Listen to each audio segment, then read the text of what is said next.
Sometimes, the most important part of a book is the sentence the author completely refused to write, not the sentence he buried in a footnote, not the idea he expressed clumsily or too quickly. The sentence that should be there, logically, structurally, necessarily, and simply isn't. The silence where an argument should live. You felt this. Maybe not with those words, but you felt it. You've read something or listened to someone argue with great confidence and known at some level that something was missing. Not wrong, exactly. Missing. The argument seemed internally consistent. The vocabulary was polished. And yet, there was a gap. A question that ought to have been raised. An assumption that should have been examined.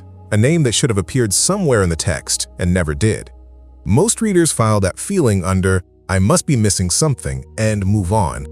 Tonight, I want to tell you that the feeling was accurate, and that there is a name for what you were sensing, a technique for finding it, and a 500-year history that explains why the best writers in the Western tradition learned to hide their most important arguments in plain sight. I'm going to show you that technique by walking you through a famous historical text where a writer's failure to mention God was not an oversight, not a private belief, not a stylistic choice. It was one of the most consequential philosophical statements in the last 5 centuries. And you're going to learn to see the move so you can recognize it everywhere you encounter it from this point forward. There's a particular version of this feeling that I suspect you know well. You're in a conversation with a colleague, with an adult child, with someone educated and articulate who holds views you find deeply wrong, and you're losing the argument. Not because your instincts are bad, not because your values are confused, but because the other person's framework is self-sealing. Every objection you raise gets absorbed. Every appeal to tradition, or faith, or common sense gets reframed as sentiment, and you walk away with the uncomfortable suspicion that something important was simply never allowed into the room. Or maybe it's a book. A popular one, widely praised, intellectually serious on its surface. You read it and it's good, careful even. And yet there is something it never asks. A question that, if it were asked, would change everything. And the author never asks it. Not once. And no reviewer seems to have noticed. That gap is not accidental. In many cases, it is the argument. This is what one of the 20th century's most demanding philosophers spent his career trying to show us how to read. His name was Leo Strauss. He was born in Germany in 1899, trained in the classical tradition and spent decades studying the great texts of Western philosophy with an attention that most modern readers find almost uncomfortable. He eventually settled at the University of Chicago, where he trained a generation of thinkers, including Allen Bloom, whose name you may know from a book called The Closing of the American Mind. In 1952, Strauss published a book with a title that sounds like a curiosity and turns out to be a manual, Persecution and the Art of Writing. His argument was precise. Throughout history, philosophers who held dangerous views, dangerous to religious authorities, to political powers, to prevailing social consensus, could not say what they actually believed in plain language without consequences. Imprisonment, exile, execution, social ruin. So they developed a technique. They wrote 2 texts simultaneously, one on the surface for the casual reader, the censor, the authority who might object, what Strauss called the exoteric meaning, and one underneath, built into the structure, visible only to the careful reader who knew to look, what he called the esoteric meaning. The tool for hiding the real argument was not a cipher. It was not a code you needed a key to unlock. It was something more elegant and more unsettling. It was absence. It was the question the philosopher refused to raise. The name he never used. The chapter that should have been there and wasn't. The assumption he built his entire argument on, but never examined. Strauss put it plainly in Persecution and the Art of Writing. The philosopher who writes between the lines addresses himself to trustworthy and intelligent readers only by not dotting all the I's. He says almost everything. He simply doesn't say the one thing that, if said, would have gotten him killed, or in a later era, gotten him dismissed. Now, here is the question you should be asking right now. How do you read an absence? How do you find something that, by definition, isn't there? That's exactly the right question. And the answer is in a book that was published in 1513. In 1513, a Florentine civil servant named Niccolò Machiavelli sat down in a small village outside Florence, where he had been sent after being dismissed from his post, and wrote what would become one of the most debated books in the Western tradition. He called it The Prince. You probably know its reputation. The book that taught rulers to be cunning rather than virtuous. The book that separated politics from morality. The book that scandalized the church and fascinated every subsequent political thinker, from Hobbes to Rousseau to the framers of modern liberal states. What you may not know is what Strauss noticed about it, and what Strauss spent an entire book, Thoughts on Machiavelli, arguing is the most important thing about the prince. Here is the structure of the book. Machiavelli is writing a manual for a new ruler. He covers how to acquire a state, how to hold it, how to deal with the people, how to build an army, how to avoid being hated, and, in the chapters most readers remember, whether it's better to be loved or feared, and how to use cruelty well. And then there are the virtue chapters. In the classical tradition, in Plato, in Aristotle, in the Christian moral philosophy that had organized European thought for 1,000 years, the question of how a ruler should act was inseparable from the question of what a human soul was for. Virtue was not just strategy. It was oriented toward something, toward the good, toward God, toward the proper end of a human life.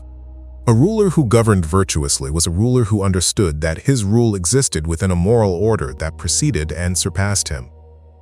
Machiavelli writes an entire book about virtue, and the moral order never appears. Not once does he raise the question of the human soul's final destination. Not once does he treat God as a governing norm, as the standard against which political action is measured.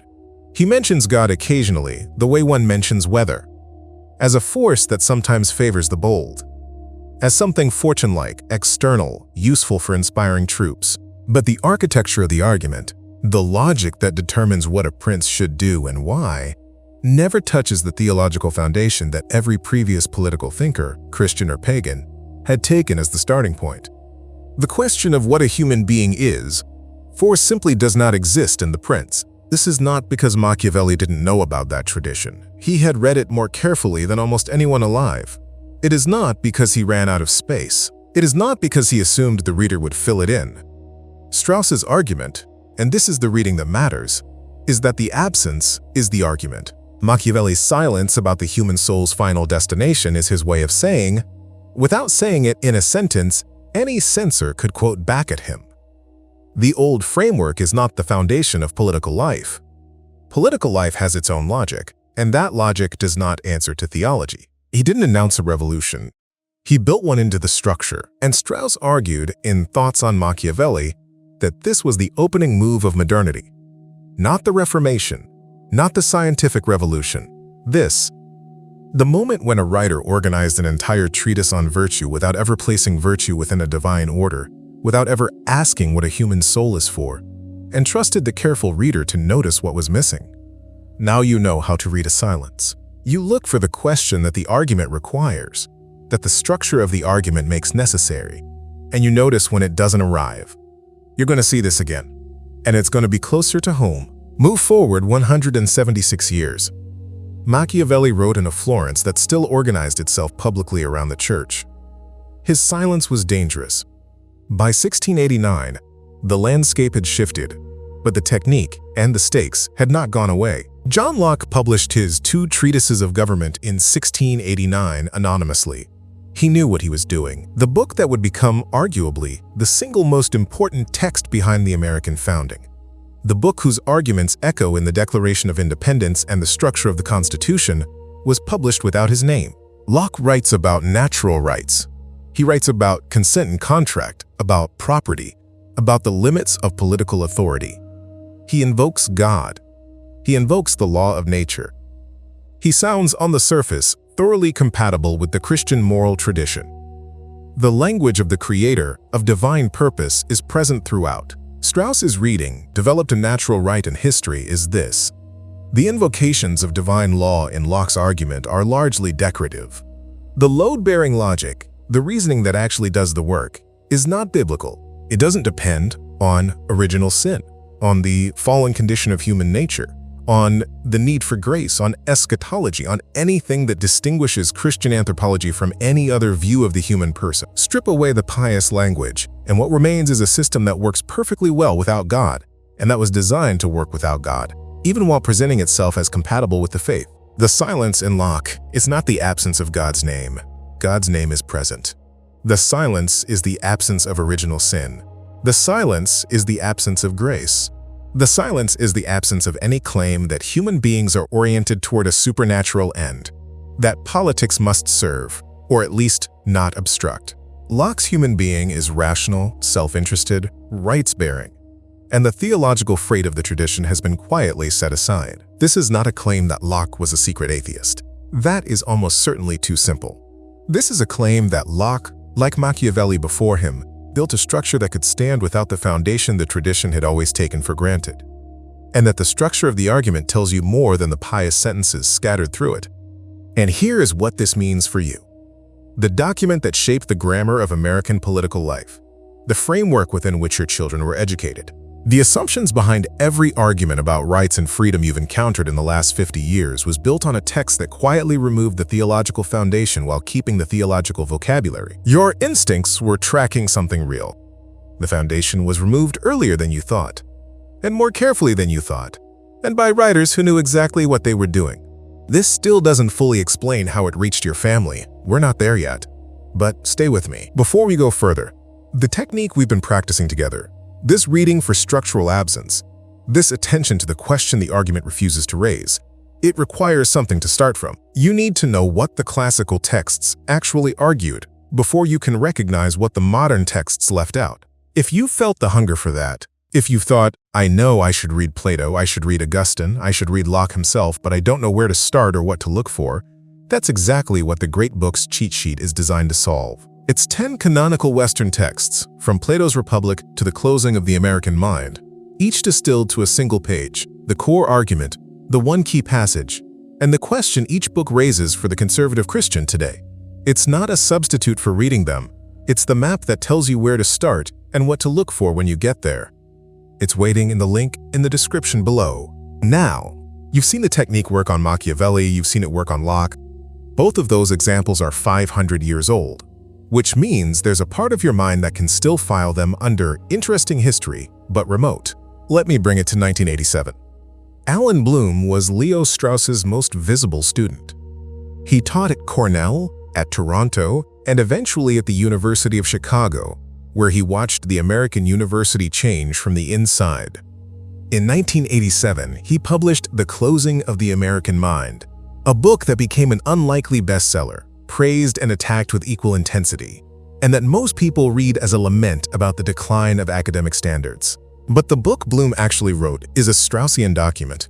It is, at its core, a reading of a silence. The silence Bloom identifies is this.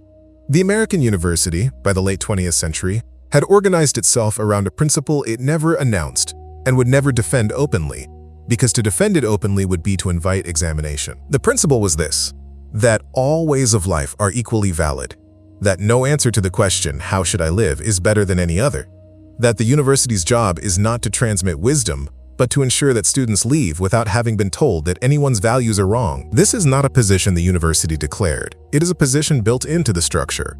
You can see it in what the curriculum stopped requiring. You can see it in what questions the professors stopped being willing to ask in front of students. You can see it in the language of openness and diversity that replaced the language of truth and excellence. Not because anyone voted to remove the latter, but because the structure quietly made it impossible. The silence at the heart of the American university, Bloom argued, was the refusal to ask whether some ways of living are better than others, not the refusal to answer that question, the refusal to ask it. And a university that refuses to ask whether some answers to the deepest questions are better than others is, whether it announces it or not, a university committed to a position that there are no better answers, that the question itself is illegitimate. Your children attended that university, or they were shaped by teachers who did. They absorbed a set of commitments that the institution never defended, never announced, and, if you pressed them, would have denied holding. They didn't come home with new arguments. They came home with a new framework for what kinds of arguments are even allowed. And you knew something had changed. You knew the conversation had shifted. You could feel the gap where shared assumptions used to be. What you may not have had was a name for the move, or the awareness that it was a move, one with a 500-year history, and that you were watching its latest iteration. Your instincts were right.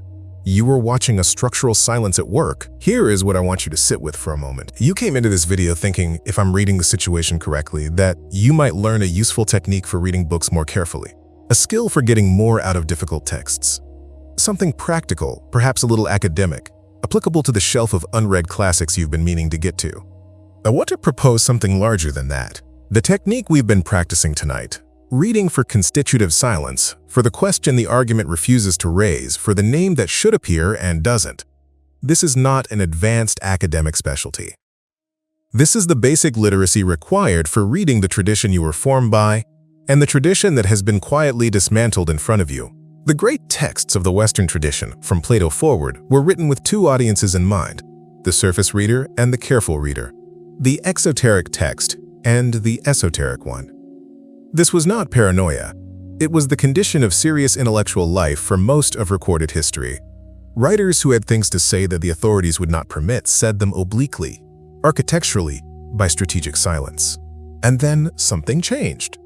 Not the technique, the direction. What Machiavelli did in 1513, removing the theological foundation from a treatise on virtue while keeping the vocabulary of virtue, became, over the following centuries, not a philosopher's secret move, but a civilization's default assumption. The surface text of liberal modernity still carries the vocabulary, rights, dignity, the good, even God occasionally. The load-bearing logic no longer rests on any of it. And here is the part that makes the technique indispensable for you specifically. The people who absorb this framework most completely are the people who would most strenuously deny that it is a framework. They believe they are neutral. They believe they are simply reasonable, simply modern, simply educated. They have no idea they are reading a surface text that was designed over 500 years and by writers of extraordinary intelligence to make the foundation invisible. You are not losing those arguments because your instincts were wrong. You were losing them because you are arguing on the surface, while the real disagreement lived in the silence underneath. The question, should we have traditional values or progressive ones, is a surface question. The real question, the one Strauss spent his career trying to recover, is, what is a human being for? Is there a natural order that human life is oriented toward? Does politics exist to serve something that exceeds it? Or does it exist to manage preferences? That question was removed from the architecture of the modern world's self-understanding before anyone alive today was born. It was removed so carefully, so structurally, by writers so intelligent, that most people on all sides of the present culture war don't know it's missing. You have always known something was missing. Now you know what it was and when it was removed, and by what technique. The philosopher who can finally name his condition does not cure it. I want to be honest about that. Knowing that the silence in the Prince opened modernity does not close the distance between you and your adult child at the dinner table. Knowing that Locke quietly removed original sin from the architecture of American constitutionalism does not make the next argument easier to win. But it does something that I think matters more in the long run. It changes the level at which you understand what you're dealing with. You stop asking a personal question, where did I go wrong, about a civilizational event. You stop wondering whether you failed to argue well enough against someone who absorbed a framework so completely they don't know it's a framework. You see the board differently. You understand why the conversation feels impossible at times. Because you've been arguing premises while the other side has been operating from a structure that precedes the premises. That changes what you look for. In books, in arguments, in the conversations that matter to you. You stop asking only, what is this person saying, and start asking, what is this person refusing to say? And the second question, once you've learned to ask it, changes everything you read. There is a name for what you've been sensing your entire adult life. Strauss gave it to us in 1952, but the thing itself is 500 years old. You now have the tool for finding it. Read for the silence. The silence is where the argument lives. One thing before you go, if there's a book you've read, or a conversation you've had where this landed, where you now see a silence you couldn't name before, tell me what it was, not in general. The specific book, the specific argument, the specific question that was never raised. I'd like to know which one opened first for you. The Great Books cheat sheet is in the link below. 10 canonical texts, 1 page each, the core argument, the key passage, and the question still alive for today. That's where the reading begins.